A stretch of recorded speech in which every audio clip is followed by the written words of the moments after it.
देखिए, मामला ये है कि विगत 11 दिनों से जो अधिवक्ता संघ नीमच है वो हड़ताल पर है। हड़ताल का विषय ये है कि जो अधिवक्तागण की बैठक को लेकर एक बहुत ही संगीन मुद्दा है। जो न्यायालय परिसर के पास में जो एक सर्विस बिल्डिंग है, इसमें मतलब कि फर्स्ट फ्लोर और सेकंड फ्लोर पे जो बैठक की व्यवस्था की गई है वो कि वाकई में अपर्याप्त है। जो अधिवक्ता संघ के जो मुद्दे हैं वो वाकई में बिल्कुल जायज़ हैं। जो जिस चीज़ को लेकर के जो ये मतलब कि हड़ताल की जा रही है वो बिल्कुल सही है। इसमें कोई दो मत नहीं है कि मतलब कि वो जो अपनी कोई गैरवाजिब मांग के लिए लड़ रहे हैं, परंतु लड़ने का जो तरीका है वो इम्प्रॉपर है। तो उसके अगेंस्ट ये 11 दिनों तक ये हड़ताल पर थे। इन 11 दिनों में शुरू के 5 मतलब शुरू का जो फर्स्ट वीक है उसमें जुडिशल ऑफिसर्स के द्वारा लीनियंसी बढ़ती गई। लीनियंसी भी इस टाइप की कि उसमें मतलब कि इन्होंने देखा कि भाई पक्षकारों का नुकसान ना हो, पक्षकारों के हितों के रक्षार्थ हेतु पक्षकारों के हितों के रक्षार्थ हेतु किसी भी प्रकार का कोई मतलब कि एक पक्षीय फैसला या जो आरोपीगण जो जमानत पे हैं उनका कोई बेल जंप मतलब उनका कोई नुकसान नहीं किया। परंतु उसके उपरांत भी ये जो मतलब हड़ताल कंटिन्यू रही। तो अभी ये 7 अप्रैल से पक्षकारों का फाइलों में नुकसान होना चालू हो गया, फाइल खारिज होना चालू हो गई है, पक्षकारों के वारंट निकलना चालू हो गए हैं। तो ये सब इन सब चीज़ों के जो मेरे क्लाइंट जो हैं पर्टिकुलरली उन क्लाइंटों के राइट्स को प्रोटेक्शन के लिए मैं कोर्ट में उस हड़ताल को ब्रेक करते हुए मैं आ गया हूँ। देखिए, आप इस बात को बहुत गंभीरता से लीजिएगा कि जब डे 1 जो जिस दिन से हड़ताल चालू हुई उस दिन से माननीय पीडीजे महोदय उनके द्वारा ये बताया गया कि जो आपकी जो डिमांड है, जिस चीज़ को आप लेकर के डिमांड कर रहे हैं कि जिस जगह पे आप बैठना चाह रहे हैं या जो भी मतलब कि आपकी मांग है, उन चीज़ों को लेकर के chief justice of MP honourable chief justice of MP से आप जाके मिलें और उनको अपनी समस्या के बारे में बताएं। इस चीज़ का हल वहाँ पर होगा। जब अनऑफिशियली हमें पता पड़ा कि वहाँ पर जब मैसेज कन्वे किया गया तो ऑनरेबल चीफ जस्टिस साहब का यही कहना था कि फर्स्ट ऑफ ऑल आप ये हड़ताल ब्रेक कीजिए, उसके बाद आइए। तो प्रॉपर तरीका यही है कि आपको हड़ताल ब्रेक करनी ही होगी। और देखिए, जो क्लाइंट के जो प्रोटेक्शन जो राइट है उनको प्रोटेक्ट करना एक एडवोकेट की प्राइमा फेसी ड्यूटी है। और ये जो हड़ताल जो की जा रही है ये पूर्णतया अवैध है।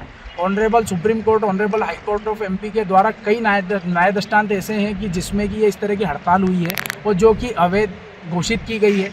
और मतलब कि ये ये आज मैंने अपने पक्षकारों के हितों की रक्षा के लिए मैं जब न्यायालय में प्रवेश किया और मैंने आज पूरा दिन भर प्रॉपरली काम किया और वहाँ से काम से फ्री होने के बाद आज आपसे वार्तालाप हो पा रही है।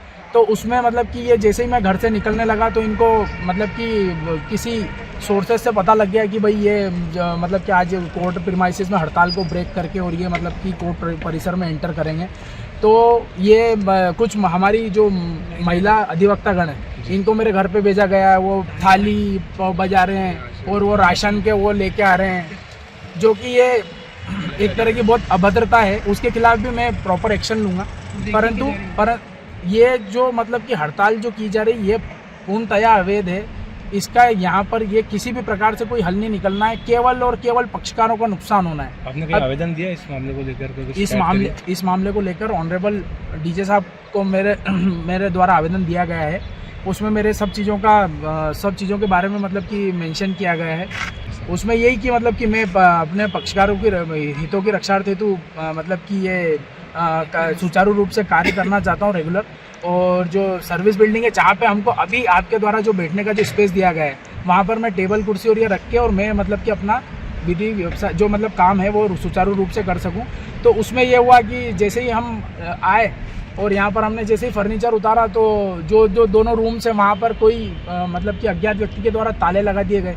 इस संबंध में जब ये ताले लगाने के बारे में मैंने ऑनरेबल डीजे साहब को मेंशन करा तो एक पंचनामा मतलब कि शिकायत उसमें ऑन रिकॉर्ड उस चीज़ को लेकर के और पंचनामा बनाकर कटर के द्वारा वो जो दोनों ताले नीचे ऊपर के वो काटे गए।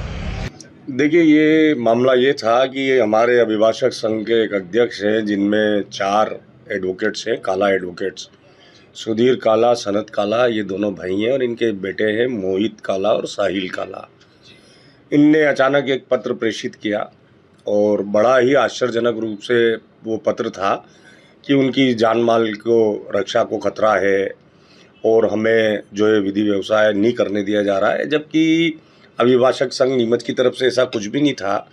और ये जो मोहित काला जी जो हैं ये लगातार 7 दिन से हमारे साथ थे, हमारे धरने में थे, हमारे धरने में लगातार जल सेवा कर रहे थे। अगर आप चाहेंगे तो मैं फ़ोटो वीडियो भी उनके दिखा सकता हूँ। और अगर आपने मोहित काला जी ने जो बाइट दी पत्रकारों को, अगर आप उसका गौर से अगर आप उनकी बाइट देखें तो उनने हमारी मांगों को जायज़ माना। मतलब ये तो वो भी मानते हैं कि अधिवक्ताओं की मांग जायज़ है। उसके बाद उनने दूसरा बहुत महत्वपूर्ण पॉइंट बोला कि 7 दिन तक जुडिशरी के द्वारा कोई नुकसान नहीं किया गया। तो जब तक नुकसान नहीं किया गया तब तक ये वकील साहिबान अधिवक्ता संघ की साथ थे। जैसे ही नुकसान हुआ तो ये नुकसान नहीं झेल पाए और उधर चले गए। और इनका ये इतिहास रहा है कि इनके दादाजी के समय से, इनके दादाजी भी एडवोकेट थे, इनके फादर भी एडवोकेट हैं और ये भी एडवोकेट है। इनका इतिहास रहा है कि इन लोगों ने कभी भी अभिभाषक संघ का साथ नहीं दिया।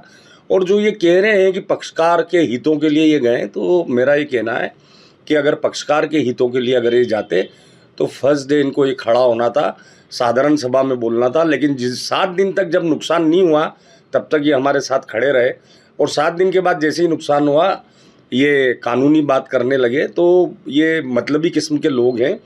और ये जो जान माल की रक्षा कर रहे हैं, जान माल की जो बात कर रहे हैं, तो मैं आपके माध्यम से एक बात बताना चाहता हूं कि इनके काका हैं, मोहित काला के काका हैं सनत काला। और मैं जो ये बात बोल रहा हूं इस बात की पुष्टि आप कर लीजिएगा कि मैं वो मनीष जोशी हूं कि कोविड में रात के 2 बजे इनके काका खून की उल्टियां कर रहे थे, खून से लथपथ। डॉक्टर गुप्ता नर्सिंग होम जब पहुंचे थे, जब नीमच के सारे नर्सिंग होम और सारे डॉक्टर्स ने इनको लेने से इनकार कर दिया था, तो ये मनीष जोशी ही था जिन्होंने इनकी जान डॉक्टर संजय गुप्ता को बुलवा के और इनका प्रॉपर इलाज करा के इनकी जान बचाई थी। और अब ये हमारे ऊपर आरोप लगा रहे हैं कि जान माल की, तो ये निश्चित रूप से कठपुतलियां हैं। ये उन लोगों के हाथों में खेल रहे हैं जो हमारे आंदोलन को कमज़ोर करना चाहते हैं। और इनकी इन बातों से अभिभाषक संघ नीमच को कोई फ़र्क नहीं पड़ता। हमारी मांगें बहुत जायज़ हैं। और जैसा कि मैंने आपको बताया कि इनके खून में ये है। इनके दादाजी भी अभिभाषक संघ से बाहर रहे, सदस्यता इनकी निष्कासित की गई, इनके पिताजी की निष्कासित गई और अब इन चारों की भी निष्कासित की जा रही है। देखिए, हमारा आंदोलन जारी रहेगा और हमारा आंदोलन जारी इसलिए रहेगा कि संवाद की स्थिति जो है वो कहीं पे भी बन नहीं पा रही। हमने हमारी तरफ से पूरे प्रयास कर लिए और हर जगह हमने पत्र भेजा कि हमारी ये जो समस्या है बहुत गंभीर समस्या है, बहुत जायज़ समस्या है और इस पर ध्यान दें। लेकिन जिम्मेदार लोगों हमारी समस्या को सुलझाने के लिए तैयार नहीं है। और इधर से अधिवक्ता संघ के जो सदस्य हैं वो भी इस बात पे हैं कि हमारी समस्या का निराकरण होना चाहिए। बतौर अध्यक्ष मैंने 11 दिन की इस आंदोलन में 3 बार साधारण सभा की बैठक बुलाई और तीनों बार, जिसमें ये काला बंधु भी मौजूद थे जो आज आपको बाइट दे रहे थे, सर्वसम्मति से प्रस्ताव पारित हुआ कि आंदोलन जारी रहेगा। तो बतौर अध्यक्ष मैं साधारण सभा से बाहर नहीं जा सकता, मुझे वो ही करना है जो साधारण सभा में प्रस्ताव पारित होगा। देखिए, इनके लिए कार्रवाई ये है कि इनको तत्काल प्रभाव से अभिभाषक संघ की इनकी जो सदस्यता है उससे निष्कासित किया गया है।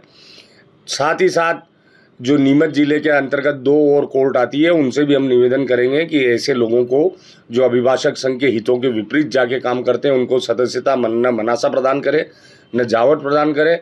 मैं मंदसौर भी बात करूंगा कि इनको सदस्यता प्रदान नहीं की जाए, क्योंकि इनका हमेशा से ये रुख रहा है कि ये अभिभाषक संघ के साथ कभी भी खड़े नहीं होते।